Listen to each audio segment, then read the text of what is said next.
Bonjour, voilà c'est l'hiver, on en a marre d'avoir froid, il fait humide, fatigué.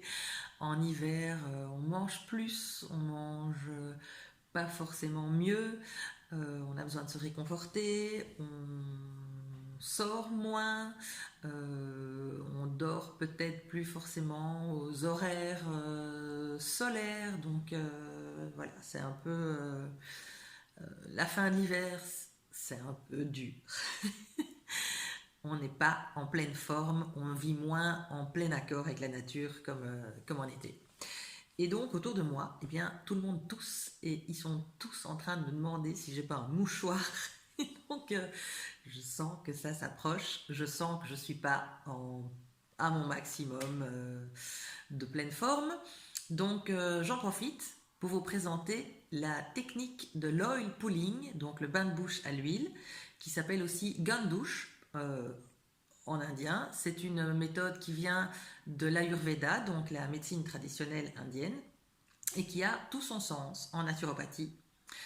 Euh, voilà, parce que c'est donc un bain de bouche à l'huile qui va permettre de vraiment bien nettoyer la bouche, d'avoir tout un, une sphère buccale en pleine santé. Euh, donc c'est évidemment régulièrement renseigné pour avoir les dents blanches, une mâchoire musclée, raffermir le visage, lutter contre les infections dentaires, les infections des gencives, tout un tas de petits maux de la bouche. Mais ça ne fait pas que ça. C'est là que c'est intéressant, c'est que c'est également un profond nettoyage de tout l'organisme. En fait, ça vient vraiment drainer les toxines parce que dans la bouche, on a énormément de vaisseaux sanguins et de vaisseaux lymphatiques. Et il y a vraiment une communication par les muqueuses buccales vers tout le système lymphatique. Donc, la méthode consiste, je vais la montrer tout de suite, la méthode consiste à mettre une bonne cuillère d'huile dans la bouche et à la faire circuler, un peu comme ça, on la fait circuler un peu partout, et puis on va à un moment donné effectuer des mouvements vraiment de pompage et d'aspiration, où on va faire passer l'huile à travers les dents, à travers les interstices entre les dents, évidemment, hein, c'est pas de l'huile fantôme qui passe à travers les dents, et, et, ce mouvement de pompage va vraiment aller activer un petit peu la circulation lymphatique et par cette communication, ça va vraiment aller drainer et aspirer les toxines qui sont baladées dans la lymphe, qui fait le tour de tout le corps hein, en 24 heures et qui est un petit peu le camion poubelle. Il passe le passage, il vient ramasser les poubelles. Et donc là, on va avoir un accès à ces poubelles. Et donc l'huile, pendant qu'on la fait circuler et qu'on l'émulsionne avec la salive, va permettre de dissoudre tout un tas de toxines qui sont emprisonnées dans des matières qui sont liposolubles ou qui ont en tout cas une affinité avec le gras et qui renferment beaucoup de toxines et qui viennent les apporter dans la bouche. Donc si on veut avoir cet effet-là, là ça c'est la bonne nouvelle, c'est qu'on peut avoir cet effet-là. Si on veut avoir cet effet-là, il faut faire son bain de douche quand même un peu longtemps. Bon, en fait, idéalement 20 minutes. Ça c'est la mauvaise nouvelle. Parce que 20 minutes, c'est vrai que ça paraît un peu long. Donc on vise d'un jour arriver à 20 minutes, mais si on démarre avec la méthode, on commence le temps qu'on se sent capable de tenir et puis on allonge, on allonge, on allonge et le but c'est d'un moment donné à faire ça 20 minutes. Alors 20 minutes c'est rien du tout parce qu'en fait c'est pas 20 minutes en plus dans votre journée, c'est on fait ça le matin à jeun, donc on se lève, hop, on met la cuillère d'huile dans la bouche et puis on prend sa douche, on s'habille, on prépare son petit déjeuner, on fait tout ce qu'on a envie de faire à ce moment-là et pendant ce temps-là on continue à agiter l'huile. Voilà. Donc c'est pas 20 minutes très difficiles à trouver, c'est 20 minutes qui justement sont là et pendant lesquelles ben justement on a que ça à faire. Voilà, vous attendrez 20 minutes avant de raconter tout ce qui vous passe par la tête. Qu'est-ce que je voudrais encore dire? Donc, traditionnellement, on utilise de l'huile de sésame. N'importe quelle huile bio, première pression à froid, de bonne qualité alimentaire pourra convenir. Moi, j'aime bien l'huile de coco. Parce que l'huile de coco, en dessous de 25 degrés, elle reste solide. Donc, au moment de mettre la cuillère dans la bouche, ben, on ne risque pas d'en renverser et de faire des taches et de faire des catastrophes. Elle tient toute dure dans la cuillère. Par contre, quand elle est dans la bouche depuis quelques secondes et qu'on l'agite un petit peu, elle fond et ça devient une huile liquide. Donc ça, c'est un avantage. Maintenant, c'est une question de goût aussi, tout est bon.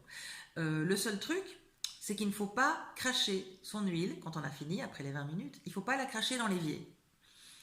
J'entends des gens qui proposent de la cracher dans les toilettes, mais je ne sais pas si c'est une tellement meilleure idée. Parce qu'en fait, l'huile, elle va se resolidifier dès qu'il fera froid, et donc elle risque de boucher les tuyauteries.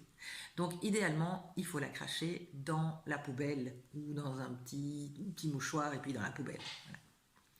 Voilà. Je crois que j'ai tout dit. Donc en avant, je vous montre comment on fait. Donc, je prends ma petite cuillère d'huile.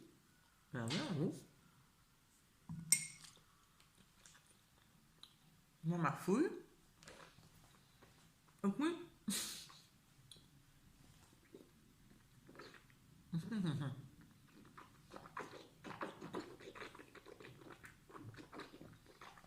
Mmh.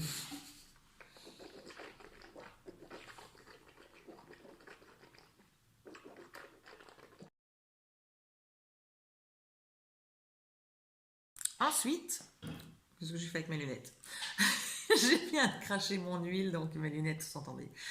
Ensuite, une fois que l'huile est crachée, avec toutes ces toxines, etc., vous allez voir, ça devient, elle change, ça fait une émulsion et ça devient un peu laiteux, moyennement ragoûtant. Petite parenthèse, si par accident vous en avalez un peu ou vous l'avalez, c'est pas la fin du monde du tout, parce qu'en fait, une fois que vous l'avalez, ça passe par votre tube digestif, ça arrive dans l'estomac, et là il y a des acides qui vont neutraliser, et ça va se retrouver dans tout le tube digestif et ça va repartir à la sortie. Donc c'est pas quelque chose que vous allez récupérer dans votre système. Vous allez pas. Donc de toute façon, vous êtes safe. Mais le but n'est pas de l'avaler, parce que c'est quand même les poubelles. Le but n'est pas de l'avaler, le but est de la cracher. Mais il n'y a pas de problème si on en avale un petit peu par accident ou même un petit peu plus. Si vous voulez vraiment pousser le perfectionnisme, vous pouvez vous procurer un gratte-langue, qui est un petit appareil comme ça, métallique. Il en existe à différents prix, de différentes sortes. Vous pouvez en avoir en cuivre ou tout simplement en inox. Et il faut passer ça sur la langue, hein, sans pousser comme un malade pour ne pas se blesser, mais avoir quand même assez de pression que pour un petit peu racler les dépôts qui sont sur la langue. Il y a parfois un petit dépôt blanchâtre, surtout s'il y a beaucoup de toxines. Plus vous faites le gant de douche régulièrement, moins vous aurez de dépôts sur la langue. Mais au début, c'est tout à fait normal. Ou un lendemain de la veille, si on a trop mangé ou trop mal dormi, c'est tout à fait normal. Pas de souci. Vous pouvez ensuite rincer la bouche à l'eau tiède, une fois ou deux, si vous n'aimez pas garder la sensation d'huile. Et vous pouvez vous brosser les dents avant ou après. Ça n'a pas une énorme importance.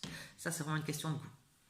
Vous pouvez tout à fait vous brosser les dents avant et garder l'huile qui va continuer à nourrir un peu les muqueuses et faire une petite couche de protection sur les dents.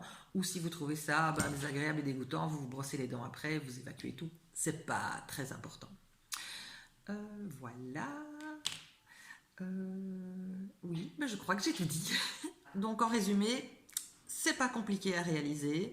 Ça coûte pas très cher, on a tous de l'huile dans sa cuisine, c'est sans danger. Voilà, tout ce que j'aime, quoi.